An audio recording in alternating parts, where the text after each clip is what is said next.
ఏర్పాటు చేసిన దినము నా యందు ఇది యెహోవా ఏర్పాటు చేసిన దినము దీని యందు మనము సంతోషించుము. కీర్తనల గ్రంథము 104 సంకీర్తన మొదటి వచనము. యెహోవా నా ప్రార్థన సన్నిధించుము. యెహోవా నా దేవా నీవు అధిక ఘనతైన వాడవు. కీర్తనల గ్రంథము 89 సంకీర్తన 26 వచనము. నీవే నా తండ్రివి, నీవే నా దేవుడవు, నా రక్షణ దుర్గా అనే అతన్ని నాకు మొరపెట్టుము. అంతటా మరియా ఇంచుమించు 3 నెలలు ఆయనతో కూడా ఉండి తన ఇంటికి తిరిగి వెళ్ళాను. శ్యామతల గ్రంథము 28వ అధ్యాయము 20వ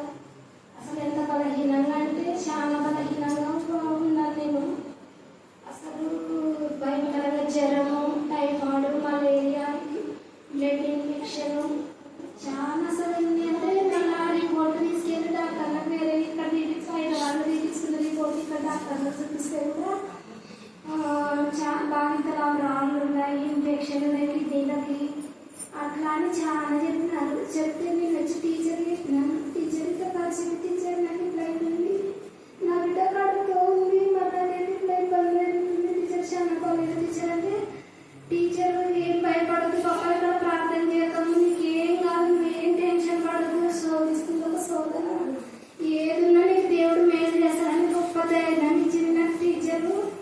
అందరు ఇక్కడ బిడ్డలతో కూడా అందరితో ప్రార్థన చేయించింది. ఈరోజు మధ్యాహ్నం కూడా నేను చాలా ఎలా ఉన్నాను, రాళ్ళంటే మళ్ళీ ఆపరేషన్ చేసి మా పాప కూడా గొప్ప సంచి వచ్చిందన్నారు. అయితే నేను ఆమెతో చూడలేదు కదా, నా బిడ్డ కూడా చేసినట్టు లేదని చాలా ఏడ్చేదాన్ని. ఆ మాట కూడా టీచర్ చెప్తే అసలు నువ్వు ఏం భయపడద్దు పాప, ఏం కాదు చేయలు, దేవుడు గొప్ప కార్యం చేస్తాడని అంటే నేను దేవుడి మీద భారం వేసి ధైర్యం చెప్తుంది టీచర్. నోటి నుండి కూడా గొప్ప వాకులు దేవుడు వచ్చినాడు. అసలు మధ్యాహ్నం నేను పోతుంటే కూడా ఏమి కాదు, నువ్వు భయపడదు, నార్మల్ రిపోర్ట్ నీకు దేవుడు ఇస్తున్నాడు పాప అని స్కానింగ్ తీయకముందే టీచర్ చెప్పింది. దేవుడికి స్తోత్రం చెప్పింది. అక్కడ వెళ్ళి కూడా మేము అట్లనే ప్రార్థన మన వాక్యం కూడా చెప్పింది టీచర్. దేవుడు అలాగనే నేను ప్రార్థన చేసుకునేది, దేవుడు గొప్పగా ఏ ప్రాబ్లం లేదు, అసలు కనీసం రాళ్ళు లేవు, ఏం లేవు, అసలు నార్మల్ అని చెప్పినారు. దేవునికి ఏ మహిమ కలుగుతుంది కాక ప్రార్థన చేసిన మీ అందరి పొందనాలు.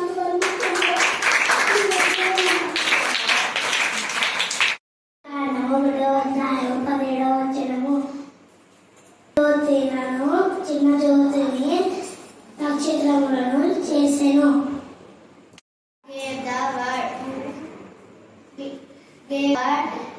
Great was the company of those who read Psalms 68:7. Of Judah of Israel. Isaiah 14:5. Isaiah 14:5. Luka 10:5. కీర్తనల గ్రంథము 24వ అధ్యాయము 4వ వచనము. The temple of God is holy.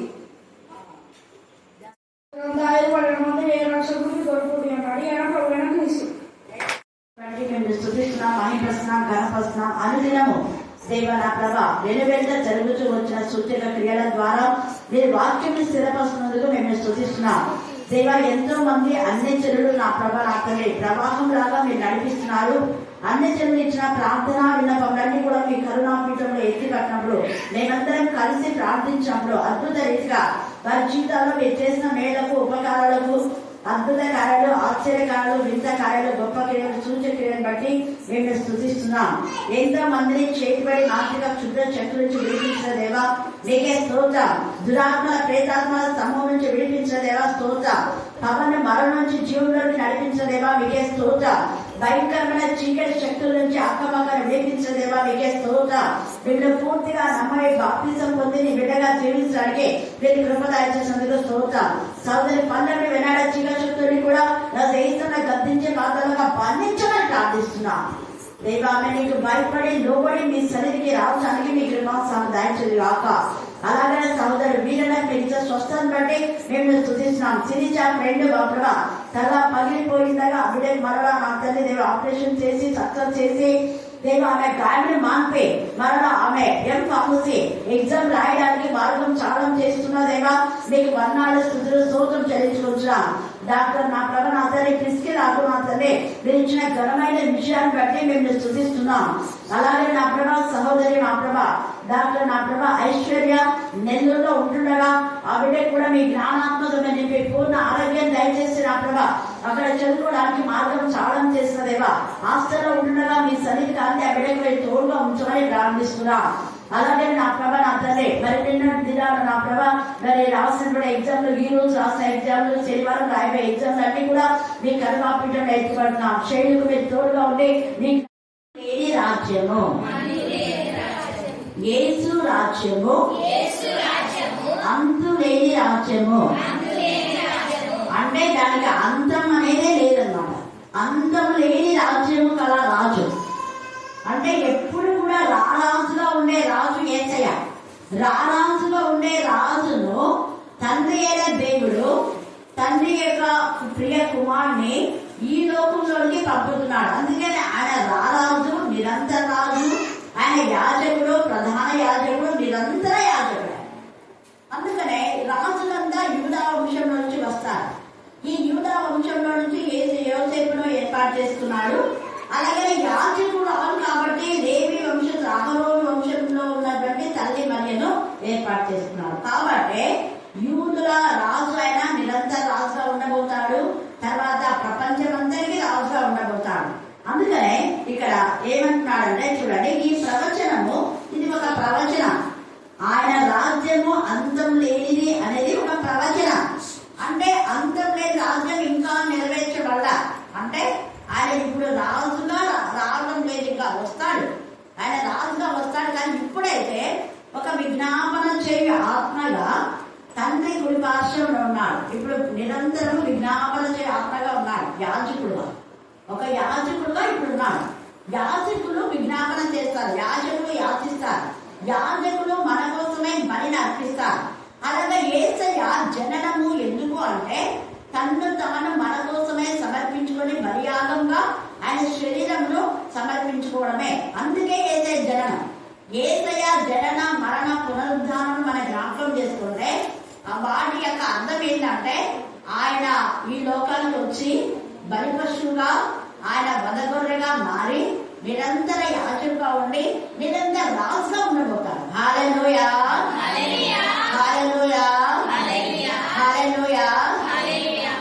అందుకే ఈ ప్రవచనము ముందుగానే సుమియోను ప్రవక్త తెలియజేస్తున్నాడు. అతను చూడండి, ఈ యొక్క సుమియోను ప్రవక్త యాజకులు చాలా మంది యాజకులు ఉంటారు, ప్రవచనాలు కూడా చెప్తూ ఉంటారు ప్రజలు. అందుకనే ఇక్కడ ఈ సిమియోను చూడండి, చదవండి 28వ వచనం. దూత లోపలికి వచ్చి ఆమెను చూచి, దయా ప్రాప్తురాల, నీకు శుభము, ప్రభువు నీకు తోడైనాడని చెప్పాడు. మొదట ఈ యొక్క వర్తమానం, ఈ ప్రవచనం దూత ద్వారా దేవుడు చెప్పిస్తున్నారు. ఆమె కలవరపడింది, ఇదేంటి నేను కన్యకను కదా, కన్యకను నాకు ఈ శుభవచనం ఏంటి అని అంటుంది. అంటే ఒక కన్యకగా ఉండి వివాహమై మరి ప్రధానం చేయబడి పెళ్లి కాకుండా ఆమె ప్రెగ్నెంట్ అంటే ఎవరికైనా శుభవచనం అది బాధగా ఉంటది. పెళ్లి కాని వాళ్ళు గర్భమైంది అంటే ఎంత అవమానం, ఎంత నింద, గుండె కోత, గుండె తగులుతుంది. అందుకని ఏంటి శుభవచనం అంటున్నారు, ఇది ఎలా శుభవచనం అవుతుంది? అప్పుడు దూత ప్రవచిస్తున్నారు, ఇది దేవుడి యొక్క నిర్ణయం. దేవుడు ఇలాగా నిర్ణయించాడమ్మా, నువ్వు నిజంగా కన్యకమే, పరిశుద్ధమైన కన్యకలో, కన్యక గర్భంలో దేవుడి కుమారుడు జన్మించాలని దేవుడు నిర్ణయం ఇది. అందుకని నీకు శుభవచనం సమాచారం. పుట్టబోయే శిశుడు సామాన్యుడు కాదు తెలియజేస్తున్నాడు. పుట్టబోయే శిశువు ఎలాంటి వారో, ఆ శిశువు ఏం పేరు పెట్టాలో అని చెప్పి ఏమంటాడు, మరియా భయపడకు, దేవుడి వలన నీవు కృప పొందుతుంది. ఈ మధ్యాహ్న కాల సమయమందు తండ్రి అయిన దేవుడు నీకు నాకు కూడా ప్రవచనం చెప్తున్నాడు. ఏంటి ఇక్కడ దూత ప్రవచిస్తూ ఉంది. దూత చెప్పిన ఈ ప్రవచనాన్ని ఈ మధ్యాహ్నం ముందు దేవుడు నీతో నాతో కూడా చెప్పి మీ పేరు పెట్టి, ఇక్కడ మరియా అని పేరు పెట్టాడు. మరి మన డబుల్ నేమ్ ఉండకూడదు, ఒకే పేరు ఉండాలి. ఇక్కడ మరియా పేరు మరియనే ఇంకా మళ్ళీ ఏం లేదు.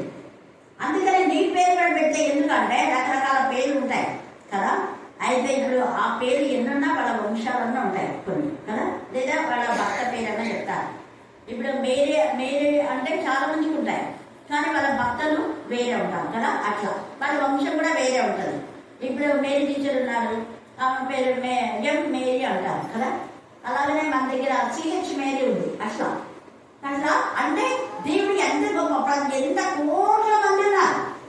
కోట్ల మందికి ఒక్కొక్కరికి ప్రత్యేకమైన విధానంలోనే దేవుడు చేశాడని ఎంత గొప్ప దేవుడు సృష్టికారు.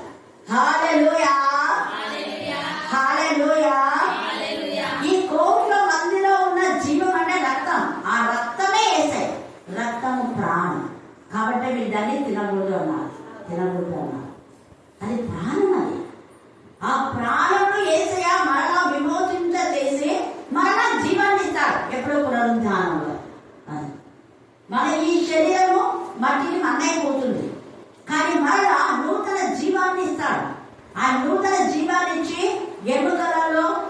జీవము, రమ్మంటే జీవం వస్తుంది, మళ్ళా లేచి నిలబడతారు. భూమి అందుకే తినకూడదు అన్నారు. మట్టికి మన్నైపోతుంది శరీరాన్ని, కానీ జీవాత్మ దాంట్లో లేదు. ఆ జీవాత్మనే పరమాత్మ, జీవాత్మ, జీవింపచే ఆత్మ యేసే రక్తమే. హల్లెలూయా, హల్లెలూయా, హల్లెలూయా. అందుకే మనము నరులను చేయమన్నాడు. నేను అన్నా తండ్రి కుమార పరిశుద్ధాత్మలు కలిసి ఆదాము ఒక్కడు దేవుడి లేక ఇది కాదు. మన కోరిక తరపున మన స్వరూపమందు నరులను చేయడం అన్నాడు. అక్కడనే నరుడే అన్నాడు, నరులను అన్నాడు. కానీ ముందు నరుని చేసినాడు, తర్వాత మన అవ్వలు చేసినాడు. చూడండి, అయితే అక్కడ ఆదాములు చేసినప్పుడు మంచిది ఒక బొమ్మలాగా జీవం అన్నారు. మళ్ళా అక్కడ ఏం చేసినాడు? జీవం చేశాడు. ఆ జీవమే చేశాడు. అక్కడ ఆదాములో, అందుకే మొదటి ఆదాము కడపటి ఆదాము చేశాడు. హల్లెలూయా, హల్లెలూయా, హల్లెలూయా. మొదటి ఆదాము, ఆ మొదటి పుట్టినటువంటి ఆదాము అయితే కడపటి ఆదాము యేసు. ఆ ఆదాములో నుంచి ఇప్పటిదాకా జీవాత్మ, ఈ జీవమైన యేసయ్య నీలో జన్మించబోతున్నాడమ్మా. కాబట్టి నువ్వేం భయపడద్దు. ఈ మధ్యాహ్న కాలస్మే ముందు జీవం గల దేవుడు ఏదో నాలో భయపడద్దు. ఆయన రక్తం మనలో ఉంది, మనలో ఉన్న రక్తమే ఆయన. ఇది గుర్తుపెట్టుకోండి. తల్లిదండ్రుల నుంచి, వాళ్ళ నుంచి, వీళ్ళ నుంచి వచ్చే రక్తం కంటే కూడా వేసే రక్తం కూడా మనలో ఉంది. ఆయన శరీరంలో కలిసే రక్తం కూడా మనలో లోపించినాడు. ఆయన మొదటిగా 6 కాలంలోనే మొదటిగా మారాడు. కాబట్టి మరణంలో ఆయన జయించినాడు. అక్కడ మరణించవలసినటువంటి ఆ యొక్క ఆదాము అవ్వను అక్కడనే ఆయన చెప్పాలనుకుంటే అక్కడనే ఆ యొక్క మొదటిగా చేసి ఆయన వాళ్ళకు చర్మకు చక్రాలు చేశాడు. ఆ రక్తము మీలో నమ్మకాలు మేము నేను జీవిస్తున్నప్పుడే జీవించే ఆత్మ ద్వారా గుర్తుపెట్టుకోవాలి, మర్చిపోదు. అందుకే కృతజ్ఞత కలిగి వాళ్ళు ఉండాలి. తర్వాత చూడండి, ఇది ప్రవచనం. అందుకే భయపడము, దేవుడి వల్ల నీవు కృప పొందింది. ప్రతి ఒక్కరికి దేవుడి కృప కలుగుగాక. చెప్పండి కానీ చూద్దాం. హల్లెలూయా, దేవుడి నామానికి మహిమ కలుగుగాక. కృప, కృప, కృప. నేను ఉచితంగా ఎవరు అడగా? తండ్రి అనే దేవా మీ కుమారుని పంపేయండి అని అడగలేదు. అక్కడ ఆదాము అవ్వలు మరి మా పాప దర్శనాలకు ఏమైనా చేయలేమని వాళ్ళు పచ్చేస్తలేదు, వాళ్ళు అడగలేదు, వాళ్ళు ప్రార్థన చేయరా, వాళ్ళు రిపేట్ కాలేదు. కానీ కనికరం వల్ల తండ్రి వాళ్ళు అడగకపోయినా వాళ్ళ పాపములో పరిహారించారు. ఎంత ప్రేమ అడగకపోయినా అది మన తెలుగు ఎంత గొప్ప ఆయన కృప చొప్పున.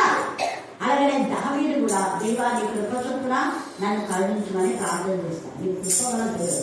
అలాగే పౌలు అడగలేదు, ప్రభా నేను చేస్తున్నటువంటిది మంచిది కాదు, నాకు తెలియదు ప్రభా, నువ్వే నాకు చూపించు అని ఏం అడగలేదు. ఆయన వేరే వెళ్తున్నాడు. కానీ దేవుడు ఆయనకు ప్రత్యక్షమై యేసు ప్రభువుల వారు చెప్పాడు, ఇది కాదు మార్గం, నువ్వు వెళ్ళవలసిన మార్గం ఇంకొకటి అని చెప్పేసి మార్గం చూపించాడు. కాబట్టి భయపడకము, దేవుడి వలన నీ కృప పొందేవి. ఇదిగో నీవు గర్భం ధరించి కుమారుని కని ఆయనకు యేసు అని పేరు పెట్టిండు. యేసు అంటే మనం చూసినట్లయితే యేసు క్రీస్తు అంటే అభిషిక్తుడు, రక్షకుడు. రక్షిస్తాడు, నేను అభిషేకిస్తాడు. ఎంత గొప్ప గొప్ప దేవుడి ఆత్మతో నేను అభిషేకింప చేసినప్పుడే నువ్వు దేవుడి బిడ్డగా ప్రజగా మనం మార్చబడతాం. ఆ అర్థంతో ఇక్కడ యేసు అన్న పేరు పెట్టుదు. ఆయన ఎలాంటి అంటే గొప్పవాడే, సర్వోన్నత కుమారుడు అనబడు. Thank God. హల్లెలూయా, హల్లెలూయా. యేసయ్య జననము ద్వారా మనమంతా కూడా సర్వోన్నతుని కుమారుడు కుమార్తెలుగా చేయబడాలన్నదే దేవుని యొక్క ప్రణాళిక. అందుకే యేసయ్య జననం. ఈ మధ్యాహ్నం నువ్వు భయపడదు, నీ కుమారుడు నీ కుమార్తె కూడా దేవుని కుమారుడు అవుతారు. అందుకే యెషయా 54:14 వచ్చిన చదవండి. యెషయా అంటే ఇక్కడ తల్లి మరియకి ఇచ్చిన ఈ వాగ్దానం అందరికీ, ప్రపంచం అంతరికీ. తల్లి మరియకే కాదు, వాగ్దానం ఎన్ని అయినా అన్ని ఉన్నామన్నట్టుగా ఉన్నాయి. తల్లి మరియకు భయపడొద్దని చెప్పిన దేవుడు ఈ మధ్యాహ్నం నిన్న భయపడొద్దు అంటున్నాడు. తల్లి మరియకు కృప పొందిదని చెప్పిన దేవుడు నీ కూడా నువ్వు కృప పొందిన దానవు. ఆ కృపనే యేసయ్య, ఆ కృపనే ఈ వాక్యం నీ చేతిలో ఉందంటే దేవుని కృప మనలో ఉంది. ప్రవచనం నీవు నీతి గల దానివై, నీవు నీతి గల అంటే నీతిమంతుడు ఒకడు కూడా లేదు. నిజమే. అయితే మనకు నీతిమంతుడు అనే క్రీస్తు ద్వారా వాక్యము ద్వారా ఉదక స్నానం చేయబడి, క్రీస్తు రక్తంలో కడగబడి, క్రీస్తు రక్తంలో కొనబడి, క్రీస్తు రక్తము ద్వారా నీతి మాత్రం కలుగుతున్నాం. ఇప్పుడు అందుకని నువ్వు నీతి గల దానివై స్థాపించబడదు. నీవు భయపడనక్కర్లేదు. ఇక్కడ చూడండి, కన్యక మరియకే కాదు, తల్లి మరియకే కాదు భయపడద్దని చెప్పేది. ఇక్కడ కూడా ఒక విధవరాలతో మాట్లాడుతున్నాం. గాలి వాన చేత కొట్టబడి ఆనందం లేక ఉన్నదనా? ఎవరబ్బా నా పిల్లలు పోషించేది? భర్త లేదు కదా, సహాయకులు ఇవ్వలేదు కదా అని నువ్వు అనుకుంటున్నావా? ఒక గొడ్రాలతో మాట్లాడుతున్నావు. అయ్యో గొడ్రాలనే పిల్లలే అనుకుంటున్నావా? గొడ్రాల పిల్లలు కలంగానే జరిగేటట్టు అంటాడు. మళ్ళీ అంటాడు 11లో, ప్రయాసపడి గాలి వెనచుతో కొట్టబడి ఆనందం లేక ఉన్నదనా? ఇలా నిజంతో అని ఆ ప్రవచనం మళ్ళీ ఎవరికి పిల్లలకి ఇస్తున్నాడు. యెహోవా చేత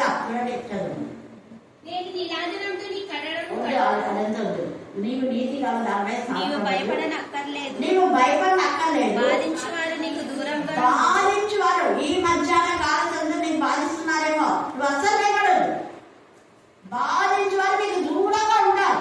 భీతి నీకు దూరంగా, భీతి నీకు దూరంగా ఉండును. అది నీ దగ్గరకు అది నీ దగ్గరికే రాదు. నీకు వినోదంగా మన యాయనము ఇంకా దానిపైన నీ పిల్లలందరూ యెహోవా చేత ఉపదేశం పొందారు. కాబట్టి భయపడదు. నువ్వు భయపడదు. వీరి దగ్గర నీ పిల్లలందరూ ఒకగారు. ఈ మధ్యాహ్నం నీ పిల్లలంతా యెహోవా చేత ఉపదేశం పొందే వారుగా ఉన్నారా? ఈ ప్రవచనం ఎవరికో ఒక గర్భాలకు, ఒక విధురాలు పడుకోండి, ఒక నిస్సాయంలో ఉన్నవాడికి, ఒక కన్యక పిల్లలు లేకపోయినా ఆత్మ సంబంధులైన పిల్లలతో దేవుడు మాట్లాడుతున్నాడు. మీకు ఆత్మమైన పిల్లలు ఇచ్చారా? వాళ్ళందరూ యెహోవా చేత ఉపదేశం పొందారు. హల్లెలూయా, హల్లెలూయా, హల్లెలూయా. నిన్న దినాన పిల్లలు చెప్తుంటే అందరికి ఎంత సంతోషమైంది. నిన్న అందరు చాలా మంది వచ్చినారు కదా. అసలు పిల్లలు ఎంతమంది పోటీ పడి చెప్తున్నారు. ఎప్పుడు వాక్యం చెప్పే వీళ్ళ తమ్ముడు వాడు ఏదో ఒకటి చెప్తాను నేర్చున్నా, 2 వాక్యాలు చెప్పి వాడు ఆఫ్ చేస్తే ఇంకోటి చెప్తానని అన్నాను. చూడండి ఎంత ఆసక్తి. ఇంగ్లీష్లో తెలియదు. నేను అన్నా ఇదే వాక్యం మీరు రోజు కంప్లీట్ చేయండి. ఈ వాగ్దానాలన్నీ దేవుడు నెరవేర్తారు. అన్నీ నాకు ఇచ్చిన వాగ్దానం నాకు తెలియకుండానే పిల్లలు చెప్పినాను. నీవు నీతిగా వెళ్ళాలని స్థాపించబడదు, నీ పిల్లల దగ్గర ఉండడం యాడ్గా వర్దిల్లదు అన్నీ. తర్వాత నానాటికి మీరు బలాభివృద్ధి పొంది అభినాడు ఆయన మంది రావాలని చూడమని అన్నీ ఇవే దేవుడు తీసుకుంది. హల్లెలూయా, హల్లెలూయా.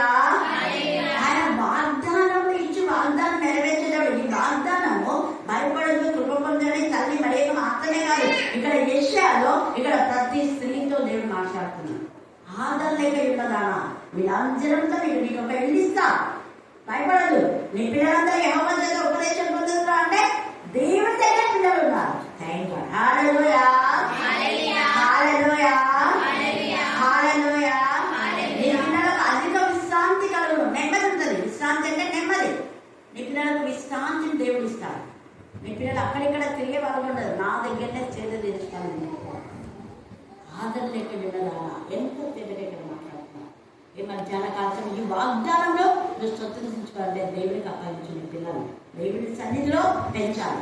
దేవుడి యొక్క రాజ్య వారసులుగా మనం చేయాలి. అందుకనే ఆయన ఆ యొక్క పుట్టబోయే శిశువు ఎలాంటి వాడతానే గొప్పవాడే సర్వోత్తమ కుమారుడు నడబడతాడు. ప్రభువైన దేవుడు ఆయన తండ్రి అయిన దావీదు సింహాసనం ఆయనకి ఇచ్చును. దావీదు సింహాసనం పైన నిరంతరం ఏసయ్యా నీతో నాతో ఏమని చెప్తున్నా అంటే ఆయన సింహాసనం పైన కూర్చున్న తర్వాత మనందరూ కూడా సింహాసనాసనం చేస్తారు. హల్లెలూయా, హల్లెలూయా, హల్లెలూయా. యేసయ్య ఒక్కడు మాత్రమే కాదు ఈ సింహాసనంలో, మనలు కూడా. అది ప్రవచనమే. మొదటి పేతురు 2వ అధ్యాయం 9వ వచనం. కంటెస్ట్ చేయండి ప్రశ్నలు. ఈ ప్రవచనం కంటెస్ట్ చేస్తే ఖచ్చితంగా ఒక రోజు మనం రాజుగా ఉంటాం, యాచకుగా ఉంటాం యేసయ్య పరిపాలనలో. అది అంతం లేనిది. అది ఒకరోజు 10 ఏళ్ళు, 2 ఏళ్ళు, 3 ఏళ్ళు, 5 ఏళ్ళు ఉండేటటువంటి రాజు కాదు. ఇప్పుడున్న రాజకీయ నాయకులంతా 5 ఏళ్ళు వాళ్ళకి పరిమితి. ఇంకా కొన్ని చోట్ల ఎప్పుడు ఉండేటటువంటి రాజులు కూడా ఉన్నారు. మేబీ 40 ఏళ్ళు ఏళ్ళటువంటి రాజులు ఉన్నారు. అయితే 40 ఏళ్ళు 50 ఏళ్ళు కాదు. నిరంతరము ఆయన రాజు. నిన్ను నన్ను కూడా అలాగే చేస్తాడు. చూడండి చదువు. అయితే మీరు చీకటిలో నుండి చీకటిలో నుండి ఆశ్చర్యకరమైన తన వెలుగులోనికి. అది ఆశ్చర్యం. ఇది ఇలాంటి ఆశ్చర్యం అంటే ఆయన ఒక్కడే కాదు, ఆశ్చర్యమైన తన వెలుగులోనికి మిమ్మల్ని పిలిచిన మిమ్మల్ని పిలిచిన వారి గుణాతిశయములను ప్రచురం చేయు నిమిత్తము ఏర్పరచబడిన వంశం అండి. ఇక్కడ క్రీస్తు వంశావళిలో ఏది ఏర్పరచబడిన వంశం అంటే క్రీస్తు వంశాలు. ఇక్కడ జన్మించినటువంటి యేసయ్య, కన్య మరియకు జన్మించబోయే యేసయ్య ఆర్డినరీ పర్సన్ కాదాయన. ఆయన వంశం ఎలాంటిది? ప్రతి ఒక్కరి వంశము వాళ్ళు వాళ్ళ పిల్లలకు వాళ్ళ యొక్క పూర్వీకులకు సంతతి చెందుతుంది. అంతేగాని ఇప్పుడు మల్లె పువ్వులు అందరికీ మల్లె పువ్వు పెడతారా? పెట్టలేదు. పుచ్చుకలు పుచ్చుకలే కదా, పాములు కుక్కలే, అన్ని జాతుల వాళ్ళు ఉన్నారు భూమిలో. ఏ ఊళ్ళో లేదు, అన్ని పక్షులు ఉన్నాయి, అన్ని జాతులు ఉన్నాయి. చివరికి విషయపాము కూడా ఉంది. అది ఎందుకు పాములను పెట్టినారో నాకు తెలియదు, కానీ చాలాసార్లు అనుకుంటారు. పాములను తేలని ఎత్తి పట్టుకున్న శక్తి దేవుడు ఇస్తారు. పైకేదంటే ఒక రకం, కానీ పాములను ఎందుకు పెట్టుకున్నారు? ఎంత నిజంగా నాకు అనిపిస్తుంది. అసలు ఈ భూమిలో ఎంత అవివేకులు అనిపిస్తుంది కోసం. ఎందుకు ఆ మాట వచ్చిందో అంటే నేను అనుకుంటా ఆ పాము లాంటి విషయ ఆలోచన వాళ్ళకు ఉంటుంది. అందుకనే పాములలో తింటారు. కాపులా ఊరు అలుస్తుంది, అందుకని వాళ్ళు కాపులు తింటారు. అందుకని ఎద్దులను అంటే కొమ్ము పట్టి ఏమంటుంటే వాళ్ళు ఎద్దులను పెట్టినారంట. నాకు పెట్టినారు. ఎందుకు పెట్టినారు ఎద్దులను? వాళ్ళు అంటే వాళ్ళు ఎప్పుడు ఎద్దులను పోస్తుంటారు కాబట్టి ఎద్దులను. కొమ్మలను ఎందుకు పెట్టినారు అంటే వాళ్ళు చచ్చిపోయినప్పుడు కొమ్ముతారన్న. అంతే వాళ్ళు కొమ్మలు. నేను అక్కడ చక్కగా అడిగినా ఎందుకు ఇలా పెట్టినారు. కోళ్ళను ఎందుకు పెట్టినారు? వాళ్ళు ఎప్పుడు కోళ్ళు పెంచారంట, కోళ్ళను పోసుకుని తినేటారు. అందుకని కోళ్ళను పెట్టినారంట. చూడండి ఇలా. అయితే ఈ యొక్క సరైన ఈ వంశాలన్నీ పోతున్నాయి. క్రీస్తు రక్తంలో ఈ వంశాలు కాదు, ఈ మేజలు కాదు, అన్ని పోయినాయి. మనం క్రీస్తు వంశావళిలో ఏర్పరచడం పెట్టుకోండి. వంశం లేదు, జాతి లేదు, మతం లేదు, కులం లేదు. క్రీస్తు వంశావళిలో ఏర్పరచబడిన వాళ్ళం, ప్రత్యేకించబడిన జనాంగం, పరిశుద్ధమైన జనాంగం. అందుకనే ఇక్కడ ఏర్పరచబడిన వంశమును రాజులైన యాజకులు. అందరూ చెప్పండి మళ్ళొకసారి. ఏర్పరచబడిన వంశమును రాజులైన యాజక గుంపులో చేర్చబడి ఉన్నారు. ఎంత గొప్ప గొప్ప. ఒకప్పుడు చీకటిగా ఉన్నారు అంటే మీ వంశం, మీ జాతి, మీ కులం, మతం అంతా చీకటది. మళ్ళా చీకటిలో ఎందుకుంటారు? మళ్ళా కులాన్ని బయటకు తీసుకొస్తారు. యేసయ్యనే క్రీస్తుకు చెందిన వారము చెప్పగలుగుతున్నారు. అందుకే క్రైస్తవులు అనే మాటకు అర్థము మతం కాదు, కులం కాదు.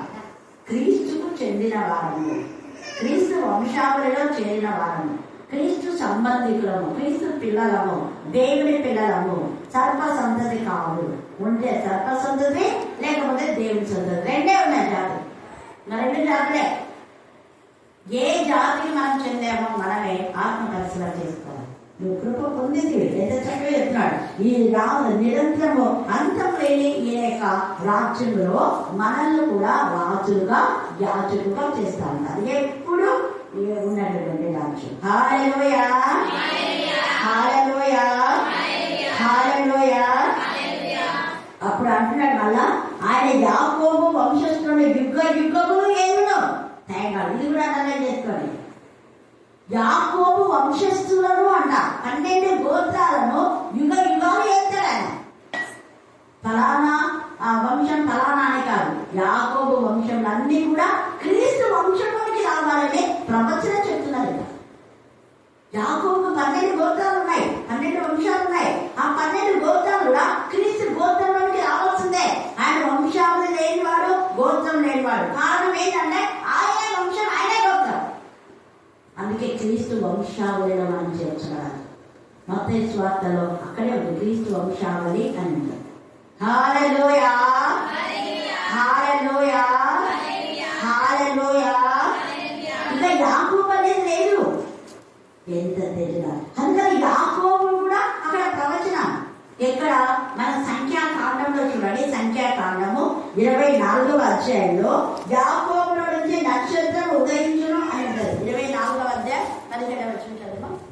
ఆయనను చూచుచున్నాను గాని ప్రస్తుతం ఉన్నట్టు కాదు. ఆయనను చూచుచున్నాను గాని ఆయన చూచుచున్నాను చూచుచున్నాం కానీ సమీపమున ఉన్నట్టుగా కాదు, సమీపంలో ఉన్నట్టు కాదు. నక్షత్రం యాకోబులో అదే నక్షత్రం యాకోబులో ఉదయించును. నక్షత్రం సమస్త జనులందరూ కూడా ఇక ఆ నక్షత్రం ద్వారానే వస్తారు. అన్ని జనులందరూ కూడా అందులోకి వచ్చేస్తారు. నక్షత్రం యాకోబులో అది ప్రవచనం. ప్రవచనం చాలా ప్రాముఖ్యమైనది. రాత్రి కూడా ప్రవచనం గురించి మరలా మనం ధ్యానించుకున్నాం. ఇక్కడ ఎంత చక్కగా జరగబోయేవి, జరుగుతున్నవి, జరిగినవి చెప్పేదే ప్రవచనం. అది ప్రవచనం. గతంలో నువ్వు ఇలా ఉన్నావు, ఎప్పుడు ఇలా ఉన్నావు, ముందు జీవితంలో దేవుడిని ఇలా చేస్తాడు అని చెప్పేదే ప్రవచనం. ఆ ప్రవచనం కూడా వాక్య ఆధారంలో ఉండాలి. వాక్య ఆధారం లేకుండా ఎవరైనా ఏదైనా చెప్పారంటే ప్రవచనం కాదు. గుర్తుపెట్టుకో, ప్రవచనమే కాదు, చూదే. వాళ్ళ అహంకారంతో లేకపోతే వాళ్ళ మనసులో తలంపులతో చెప్తారు. వాక్యంతో చెప్పేదే ప్రవచనం. ఇక్కడ యాకోబులో నక్షత్రం ఉదయించి అంటే మన నక్షత్రం ఉదయించింది. అందుకే ఆయన పేరు, ఆయన ఏమని పెట్టాడంటే ఆయన నిజంగా నిరంతరం పెరిగేటటువంటి నక్షత్రం. నిరంతరం పెరిగేటటువంటి నక్షత్రం, దేవునికి మహిమకరమైన విధానంలో ఉండేటటువంటి నక్షత్రం యేసయ్య. తర్వాత మనం చూస్తే ఈ యొక్క ఆదికాండం 12:1 కూడా చదవండి. ఆదికాండం 12:1 ప్రవచనం అక్కడ ఉంది. ఆదికాండం నుంచే ప్రవచనం, ఆదాము నుంచే ప్రవచనం. ఏ పని కూడా అభివృద్ధి పొందుతారు అంటారు. యెహోవా నీవు లేచి నీ దేశం నుండి, నీవు లేచి నీ దేశం నుండి, నీ బంధువుల యొద్ద నుండి, నీ బంధువుల యొద్ద నుండి, నీ తండ్రి ఇంటి నుండి, నీ తండ్రి ఇంటి నుండి బయలుదేరి నేను నీకు చూపించి దేశమునకు దేశమునకు వెళ్ళము. నిన్ను గొప్ప జనంగా చేసి. చూడండి అక్కడ ఇంకా అసలు అబ్రహాము చిన్నదే. అబ్రహాము ఉంటాడు 90 ఏళ్ళ అబ్రహాము. 90 ఏళ్ల వయసులో దేవుడు ఏమని వాగ్దానం చేస్తున్నాడు? ఇది ప్రవచనం. ఇది నిన్ను గొప్ప జనంగా చేస్తానంటే అబ్రహాంకి ఏం చెప్ప, నాకు పిల్లలే లేదు, మరి గొప్ప జనం అంటున్నావు నువ్వు. నిన్ను గొప్ప జనంగా చేసేదను, నిన్ను ఆశీర్వదిస్తా, నిన్ను ఆశీర్వదించిన వారిని నేను ఆశీర్వదిస్తా, నిన్ను శపించిన వారిని నేను శపిస్తా. కాబట్టి ఆశీర్వాదాలు దేవుడి నుంచే వస్తాయి. ఇది ప్రవచనం. ప్రవచనమే. శాపాలు దేవుడి నుంచే వస్తాయి. ఇది కూడా ప్రవచనమే. నీకు ఆశీర్వాదాలు కావాలా, శాపం కావాలా? ఆశీర్వాదం కావాలంటే దేవుడి పిల్లలతో కలిసి జీవించు. ఆశీర్వాదాలు అబ్రహాము ద్వారా, అబ్రహామును ఆశీర్వదిస్తే మనకు ఆశీర్వాదం. అబ్రహాము ఏమై ఉన్నాడు అంటే ఈ వాక్యమై ఉన్నాడు. దేవుని నమ్మెను, అది అతనికి నీతిగా ఎంచాడు. ఈ వాక్యం దేవుడు స్థిరపరుస్తూ ఉన్నాడు. అబ్రహాంకి ఇచ్చిన వాగ్దానం నెరవేరుస్తూ ఉన్నాడు. హల్లెలూయా, హల్లెలూయా. దేవుని మాటలే వాగ్దానం. అబ్రహాంకు అప్పుడు చేసినటువంటి ఆ ప్రవచనాన్ని మళ్ళా 15వ అధ్యాయంలో మీరు ఇంటికి వెళ్ళిన తర్వాత మరి చదివితే చాలా లేఖన భాగాలు ఉన్నాయి. అక్కడ 15:5 ఆలోచనండి. మరియు ఆయన వెలుపలికి అతన్ని తీసుకొని వచ్చి ఆకాశం వైపు తేరి చూచి. ఇక్కడ నేను నాకేం పిల్లలు లేరు కదా అది ఇది అని అనుకుంటుంటే ఆకాశం వైపు తేరి చూడు, నక్షత్రాలు చూపిస్తాను. ఆ నక్షత్రం లెక్క పెడతావా అబ్రహాం అన్నాడు. పెట్టలేవా అన్నాడు. అందున్నాయి అది అంతమంది ఉంటారు చూపిస్తాను అన్నమాట. ఒకట గొప్ప జనాంగం చేస్తానన్నాడు. మళ్ళీ 2వ ప్రవచనం ఏం చెప్తున్నా అంటే ఆకాశంలో నక్షత్రాలు లెక్కింపలేవు కదా, నీ సంతతి కూడా లెక్కింపలేనంతగా ఉండాలి. అప్పటికి కూడా అబ్రహాం ఇదేదబ్బా అంటున్నాడు. గొప్ప జనం అన్నాడు. మన ఇక్కడ ఆకాశాలు అంటున్నాడు. 2వ ప్రవచనం ప్రవచనాన్ని ఫుల్ఫిల్ చేసే దేవుడు మన దేవుడు. మాట అయితే నెరవేర్చే దేవుడు. ఆలస్యమైన అన్యాయం చేయడం. ఈ ప్రవచనం 25 సంవత్సరాలకు నెరవేర్చడం. హల్లెలూయా, హల్లెలూయా, హల్లెలూయా. తర్వాత చూడండి అక్కడ చదువు 6వ వచనం. అప్పుడు నమ్మినాడు. అంటే ఒకసారి చెప్తే నేను నమ్మలేదనేమో దేవుడు రెండో మాట ఇంకా నేను అపనమ్మకూడదు. నమ్మాడు, పూర్తిగా నమ్మాడు. అక్కడ కూడా నమ్మే కదా ప్రభా నేను వచ్చాను అన్నాడు. కానీ అబ్రహాముకు గొప్ప జనం చేస్తానని అడగలేదు. అబ్రహాము అడగకపోయినా దేవుడు ఇస్తున్నాడు. ఈ మధ్యాహ్నం మందు నువ్వు అడగగా ఊహించని వాటిని దేవుడు నీకు ఇస్తున్నాడు. అందుకని నువ్వు అడగకపోయినా మీ పిల్లలు యెహోవా చేత ఉపదేశం పొందేవాళ్ళగా చేస్తాడు. నీలాంతా రూపడతావు. మీ పిల్లలకి అధిక విశ్రాంతి కలుగుతుంది. నువ్వు భయపడి నక్కలేదు. బాధించి వాటికి దూరంగా ఉండాలి. నీకు విరోధంగా ఉన్న ఏ ఆయుధము కంటెంట్ చేయండి. నాకు ఇష్టం కాదు. ఎక్కువ నేను కంటెంట్ చేసిన ప్రతి ప్రవచనం దేవుడు నెరవేర్చిన. దేవా నాకు ఇచ్చిన విద్య, ఉద్యోగము, నాకు ఇచ్చిన చిత్రంలో, నాకు ఇచ్చిన రక్షణ, ఆనందం, నాకు ఇచ్చిన ఆత్మలు, నా దగ్గర ఎవరైతే ఉన్నారో వాళ్ళందరికీ అట్లనే వాళ్ళందరినీ ఆత్మలు తీసుకొస్తూనే ఉన్నారు. హల్లెలూయా, హల్లెలూయా, హల్లెలూయా. ఈ మధ్యాహ్న కాలశంలో ప్రవచనం నెరవేర్చే దేవుడు 17వ అధ్యాయంలో 1-2 వచనాలు చదవండి. అబ్రహాము 99 ఏళ్ల వాడైనప్పుడు 99 ఏళ్ల వాడైనప్పుడు యెహోవా అతనికి ప్రత్యక్షమై